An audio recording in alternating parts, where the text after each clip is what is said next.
दोस्तों, मैं जब इंडिया से अमेरिका गया था कॉलेज के लिए 90 के दशक के आखिरी साल, तो मन में ये आइडिया लेकर गया था कि खूब पढ़ाई करूंगा, ज्यादा सोशलाइजिंग नहीं करूंगा, कुछ मौज मस्ती कुछ नहीं, बस स्टडीज पे ध्यान दूंगा और कुछ नहीं।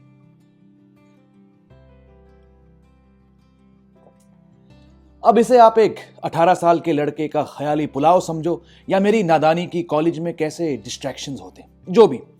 पर पढ़ाई तो एक्चुअली कम करी मैंने वहां पे, और बहुत सारी मस्ती, बहुत सोशलाइजिंग, बहुत मजेदार रहे वो 3.5 साल अमेरिका के एक छोटे से कॉलेज में।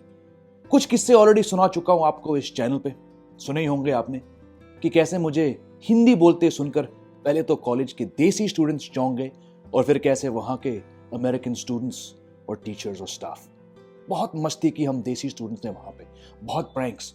कुछ तो सुना चुका हूं आपको इस चैनल पे ऑलरेडी, आगे और भी सुनाऊंगा जरूर।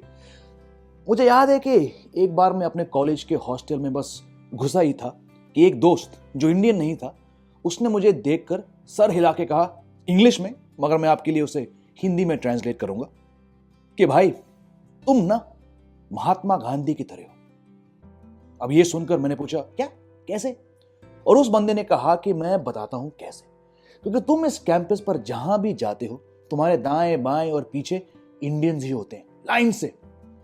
अब ये सुनकर पहले तो मैं हंसा कि उस बंदे के नजरिया से कैसा लगता होगा एक गोरे रंग के बंदे को हमेशा देसी स्टूडेंट्स के साथ घूमते हुए देखना।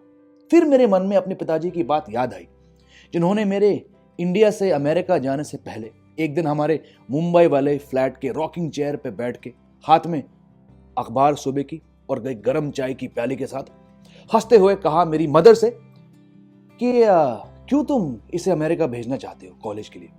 ये वहां जाकर सिर्फ इंडियंस के साथ रहेगा, हिंदी में ही बात करेगा, क्रिकेट खेलेगा, फिल्में देखेगा, इंडियन गर्लफ्रेंड ही पटाएगा, तो क्यों ना हमारे पैसे बचाकर जेवियर्स कॉलेज ही भेज दे बेटे को।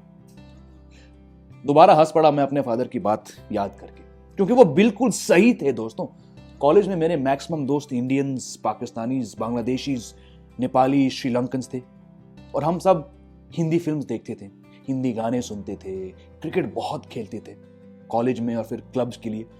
और सच कहूं तो डेली बेसिस पे वहां अमेरिका में मैंने इंडिया के बोर्डिंग स्कूल से ज्यादा हिंदी बोली दोस्तों के साथ, सच में।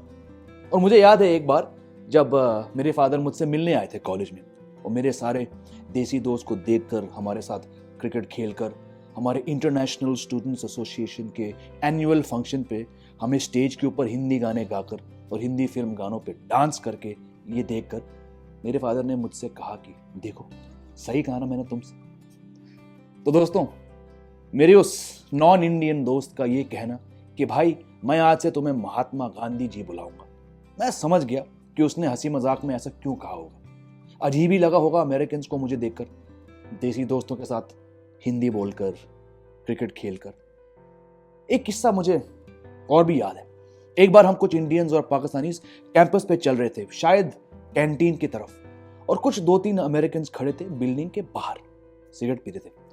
और एक ने धीरे से पूछा दूसरे से कि यार ये जो बंदा आ रहा है ना, कमाल का है, दिखता अपनी तरह है पर है नहीं, क्या इसके पास कोई गोरे दोस्त नहीं है? उसकी बात सुन ली थी मैंने और दोस्तों ने, और थोड़ा आगे जाके हम चारों हंसने लगे। दोस्तों, मुझे तो कोई फर्क नहीं पड़ा कि लोगों ने क्या बोला मेरे बारे में। मैं इतना खुश था कॉलेज के दिन, आजाद होकर दोस्तों के बीच क्रिकेट खेलते हुए, VHS पे हिंदी फिल्में देखकर, मस्ती करके। और ऐसा नहीं है कि मैंने अमेरिकन के साथ दोस्ती करने की कोशिश नहीं करी थी। मेरे कुछ 4-5 अमेरिकन फ्रेंड्स भी थे जो हॉस्टल में बने और फिर क्लासरूम में, और उनके साथ वो बात नहीं थी जो अपने देशीज के साथ होता है। तो मुझे कभी अमेरिकन के साथ दोस्ती करने की जरूरत नहीं पड़ी। अपने गैंग में ही खुश था मैं, मस्त था। और वो दोस्ती दोस्तों आज तक बरकरार है। 20-21 साल के बाद व्हाट्सएप और फेसबुक पर हम लोग टच में रहते हैं, फोटो शेयर करते हैं उन दिनों के, जोक्स याद करते हैं, मस्ती के दिन याद करते हैं। और आज तक मेरे देसी दोस्त हंसते हैं उन अमेरिकन पे, उनके बारे में सोच के, जो मुझे देख के चौंक जाते थे, और कैसे हमने प्रैंक्स किए अपनों पर और अजनबी लोगों पर। तो दोस्तों, अमेरिका से वापस इंडिया लौटे हुए मुझे 16 साल से ऊपर हो गए, और एक बार भी मुझे वहां की लाइफ की कमी महसूस नहीं, क्योंकि मेरी पैदाइश हिंदुस्तान की है। मैं पला बड़ा इधर हिंदुस्तान में हूँ। पासपोर्ट इंडियन है, मेरी आइडेंटिटी ही इंडियन है। क्यों जाके कहीं और जीना, कहीं और बसना। क्या कहा था मुकेश ने, या क्या गाया था मुकेश ने राज कपूर की फिल्म मेरा नाम जोकर में, जीना यहाँ मरना यहाँ, इसके सिवा जाना कहाँ।